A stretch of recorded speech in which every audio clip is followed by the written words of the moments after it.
오늘 말씀은 시편 41편 1절로 13절 마지막 절까지입니다. 이 시편 41편은 38편부터 계속된 다윗이 질병 가운데 있을 때의 기도의 마지막 내용이라고 결론이라고 말을 할 수가 있습니다. 어제 말씀인 시편 40편 16절로 17절을 보면 가난하고 궁핍하지만 나의 하나님은 위대하시다라고 한 다윗의 말을 받아서 오늘 본문이 있다라고 말을 할 수가 있습니다. 오늘 이 본문은 총 세 문단으로 나눠지는데요. 먼저 1절로 4절은 가난한 자를 보살피는 자가 복이 있다 하는 내용을 다루고 있고요. 5절로 9절은 악담하는 사람에 대해서 다루고 있습니다. 그리고 10절로 13절은 그러하오나 라고 하는 말로 전환을 시켜서 확신하는 그런 내용으로 마무리를 합니다. 먼저 1절로 4절을 보시면 이 가난한 자를 보살피는 자가 복이 있다 하는 내용인데요. 다시 말하면 다윗에게 적용하는 겁니다. 자신에게, 다윗이 자기 자신에게 왕으로서 자기가 해야 할 일이 무엇인지를 깨달은 거예요. 우리는 흔히 왕을 통치자라고 합니다. 그런데 성경에서의 왕, 또 이스라엘 하나님 나라에서의 왕은 통치자가 아닙니다. 통치자는 하나님이시고 통치자이신 하나님의 청지기입니다. 이것은 왕뿐만 아니라 이스라엘의 모든 직책이 다 청지기고요. 오늘 신약에 오면은 신약에서 목사, 장로, 권사, 집사, 그 외에 모든 직분들이 위원회든 구역이든 다 청직입니다. 우리가 이걸 오해하면 안 돼요. 목사는 교회를 통치하는 자다. 당회가 교회를 다스린다라고 헌법이 그러는데 다스리는 통치 개념이 아니고 청지기 개념이에요. 그런 삶을 사는 자들을 하나님이 건지시고 지켜주셔서 복받게 하실 것이다 하는 이야기죠. 그래서 1절 가난한 자를 보살피는 자에게 복이 있으며 재앙의 날에 여호와께서 그를, 가난한 자를 보살피는 자의 재앙의 날에 하나님이 그를 건져주신다는. 또 2절 여호와께서 그를 지키사 살게 하시리니 그가 이 세상에서 복을 받을 것이라. 이 성경에 복이 참 많이 나오죠. 근데 성경이 말하는 복과 세상이 말하는 복은 좀 달라요. 그것은 여기서 장황하게 설명하지 않겠습니다. 그리고 3절, 이게 이제 3절이 핵심이에요. 왜냐하면 아까 서론에서도 말한 것처럼 38편부터 계속된 병상에 있는 다윗, 질병 가운데 있는 자의 기도이기 때문에, 그래서 3절 여호와께서 그가 누구냐? 1절에 가난한 자를 보살피는 자, 즉 청지기적 삶을 사는 자예요. 를 병상에서 붙들어 주시고 그가 누워 있을 때마다 그의 병을 고쳐 주시나이다. 그러니까 여기서 핵심은 병을 고친다에 있는 것이 아니라 그렇게 고침받는 사람이 누구냐 하는 거죠. 누가 고침을 받느냐라고 할 때 1절이 말하는 그 청지기, 그것이 핵심이에요. 그래서 이 부분을 우리에게도 적용을 해야 합니다. 그냥 무조건 우리가 질병에서 고쳐주시는 하나님이라고만 할 것이 아니라, 그래서 고침받으면 뭐를 할 것이냐, 어떤 삶을 살 것이냐예요. 1절이 말하는 것처럼 가난한 자를 보살피는 청지기적 삶, 그거를 우리가 살아야만 하는 것이죠. 그래야 고침받은 의미가 살아나고 고치시는 이유가 있게 되는 거지 않습니까? 그런 삶이 저와 여러분에게도 있으시기를 바랍니다. 그 다음에 4절을 보면 이렇게 이야기를 합니다. 4절에 내가 말하기를, 그러니까 이제 1절로 3절까지의 그런 확신을 가지고 4절에 결론적으로 말하는 거예요. 여호와여 내게 은혜를 베푸소서, 내가 주께 범죄하였사오니 나를 고치소서. 그러니까 이 청지기적 삶을 사는 자를 고치시는 하나님, 그 하나님이 나에게, 즉 다윗에게 은혜를 베풀어 주십시오. 범죄했어도 치유해 고쳐 주십시오라고 요구할 수가 있게 되는 거죠. 이런 면에서 1절로 4절은 우리의 삶을 돌아보게 하는 말씀이다라고 할 수가 있습니다. 여러분은 청지기적 삶을 사십니까? 아니, 그 삶 이전에 내가 청지기다라는 사실을 인정하고 사십니까? 이게 중요해요. 가정의 청지기, 교회의 청지기, 사회의 청지기, 직장에서도 청지기예요. 내가 어떤 기업의 오너, 주인이라고 하면 그게 기독교인일 경우에 이 회사의 오너는 내가 아니라 하나님이십니다. 나는 주인이신 하나님이 맡기신 청지기일 뿐입니다 라는 그런 자기 인식과 고백이 늘 떠나지 않아야 합니다. 근데 이게 굉장히 어려운 거예요. 교회에서는 오히려 쉬울 수 있어요. 교회도 어렵지만.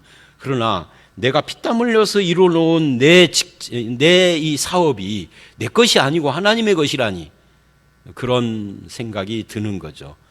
그래서 이게 굉장히 어려운 문제지만 그 어려운 것을 고백할 줄 아는 사람이 신자예요. 그런 사람을 하나님이 도와주신다, 이렇게 지금 말하고 있는 거예요. 그 다음에 5절로 9절은 악담하는 사람입니다. 거기 5절에 보니까 나의 원수가 악담하기를 그러잖아요. 사람이 환난을 당하거나 어려운 일이 생기거나 질병을 당하면 이런저런 말을 하는 사람들이 생깁니다. 뭐 이거를 해봐라 저거를 해봐라 비방을 가르쳐주는 사람도 있지만 악담하는 사람들이 생긴다고요. 거 봐라 내가 그럴 줄 알았다, 이렇게 말하는 사람들이 생기는 거예요. 이럴 때 사람이 상처를 받고 흔들리게 되죠. 그래서 그 악담하기를 그가 어느 때에 죽는지 그 이름이 언제 없어질지 하고 심한 악담을, 다윗이 죽을 날을 기다리며 그랬다는 거예요. 그러니 다윗이 얼마나 상처가 있었겠어요. 그리고 6절과 7절을 보면 병문안을 와서 병문안을 하는 척 하는 거예요. 나를 보러 와서는, 이게 병문안이죠, 거짓을 말하고, 앞에서는 좋은 말을 한다고 말이에요. 빨리 낫기를 바랍니다, 뭐 어쩌고. 그런데 그 중심에는 악을 쌓았다가 병문안을 끝나고 돌아가서는 이걸 이제 입으로 떠들고 다니는, 내가 가서 봤는데 몹쓸 병에 걸려서 죽기 일보 직전이더만 하나님이 치셨어라든지 하고 떠들고 다닌다. 수군거리고 해하려고 악담을 하고. 그래서 8절 그들이 이르기를 악한 병이 그에게 들었으니 이제 그가 눕고 다시 일어나지 못하리라. 이제 멸망했다 망했다라고 떠들고 다닌다, 그런 말입니다. 심지어 9절을 보면 그러는 사람들 중에는 5절이 말하는 원수만 있는 것이 아니라 내가 신뢰하여 내 떡을 나누어 먹던 나의 가까운 친구, 이 표현을 보십시오. 다윗이 가장 신뢰했던 친구입니다. 심지어 어느 정도냐면 내 떡을 나눠 먹던, 떡을 나눠 먹는다. 우리나라는 떡이 그냥 떡이잖아요. 근데 이 나라는 떡이 밥이잖아요. 그러니까 밥을 함께 겸상을 할 정도니까, 왕과 함께. 그러니까 엄청 가깝고 신뢰하고 믿었던 사람이에요. 근데 그런 사람들까지도 나를 대적하여 발꿈치를 들었다 그래요. 이 발꿈치를 들었다는 것이 이게 반역을 뜻하는 말씀입니다. 그러니까 이것을 우리가 가룟 유다에게 성경이 적용을 하는 것을 봐요. 가룟 유다도 그 가까운 사람, 예수님의 가장 가까운 사람이었잖아요. 12제자. 그런데 발꿈치를 들었다는 거죠. 그거하고 똑같은 짓을 했다는 거죠. 이게 이제 사람이 힘을 잃고 힘들어지고 어려움을 당하면 많은 사람들이 등 돌리고 배신을 하는데 거기에는 원수만 있는 것이 아니다. 친구도 있고 가까운 사람, 심지어 가족도 있고 형제도 있는 것이 인간 세상이다. 그러므로 어떻다는 거예요? 사람은 의지할 대상이 된다 못 된다 안 된다 하는 이야기를 지금 하고 있는 거예요. 다윗의 경우에는 사무엘하 16장부터 17장을 보면 그런 사건이 실제로 나옵니다. 다윗이 가장 신뢰했던 사람들이 다윗을 배반을 해요. 그게 이제 압살롬의 반역에 붙어가지고 다윗을 배반하는데 그 중에 한 사람이 아히도벨입니다. 이 아히도벨이 압살롬을 도와서 반역에 참여했다가 그것이 실패하게 되자, 자기 뜻이 실패하게 되자 목매달아 자살을 했죠. 이제 그런 것이 다윗을 굉장히 가슴 아프게 했어요. 더군다나 이 아히도벨은 다윗에게 있어서는 말하자면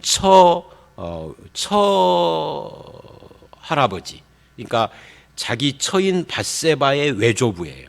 그러니까 굉장히 가깝다고 할 수가 있겠죠.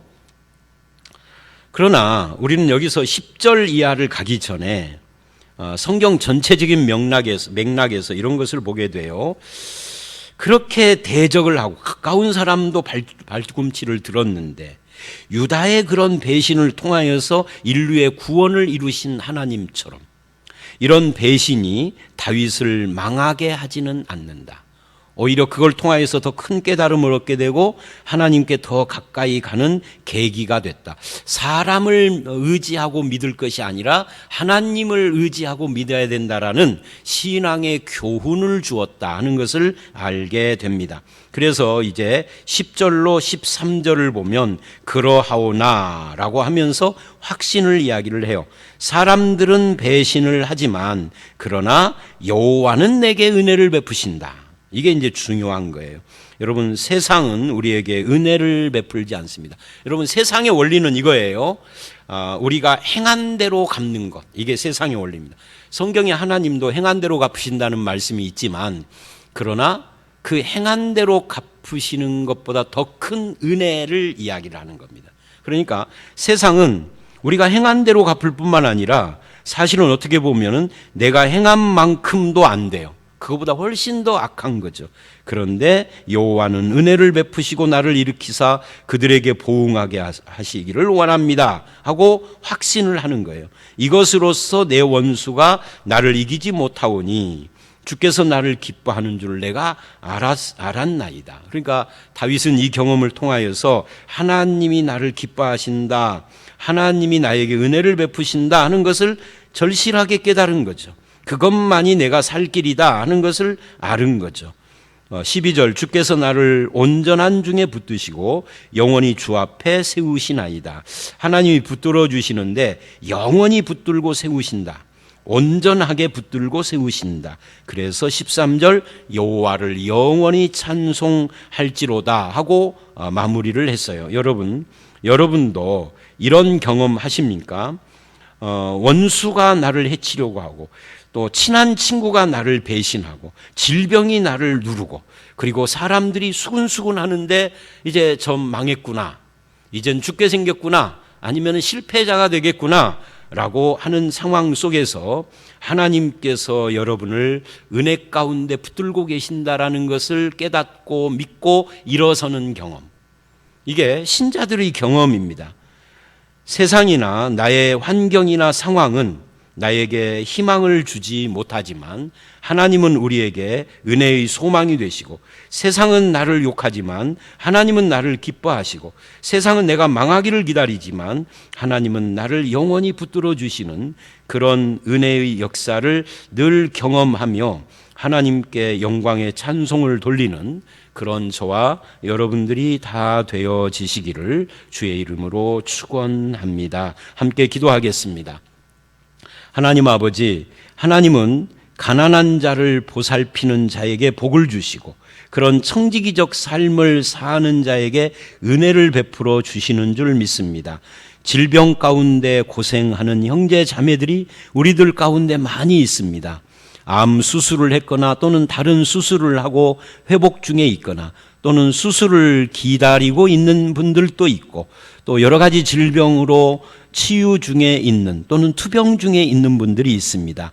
짧게는 며칠이 됐고 또 긴 분은 몇 년을 투병하는 분들이 있사온데, 아버지 하나님, 다윗을 질병 가운데 고쳐주시고 건져주시며 붙들어 주셨던 하나님의 은혜의 손길이 저들과도 함께 하셔서 모든 성도들을 일으켜 주시옵소서. 또 코로나의 이 질병 상황으로 생활이 어렵고 삶의 희망이 사라지는 것처럼 보여지는 그런 성도들도 있을 수 있습니다. 그러나 이럴 때에도 그러하오나 하나님은 나에게 은혜를 베푸소서라고 기도하는 성도들의 기도를 들어 응답해 주시고 저들을 붙들어 주시옵소서. 악담하는 사람들, 원수뿐만 아니라 가까운 사람들 뒤에서 수군거리는 나의 환경들이 다 바뀌게 하시고 이제는 하나님 앞에서 소망이 있는 삶을 살아가도록 주께서 역사해 주실 줄 믿사옵고 예수님 이름으로 기도드렸사옵나이다. 아멘.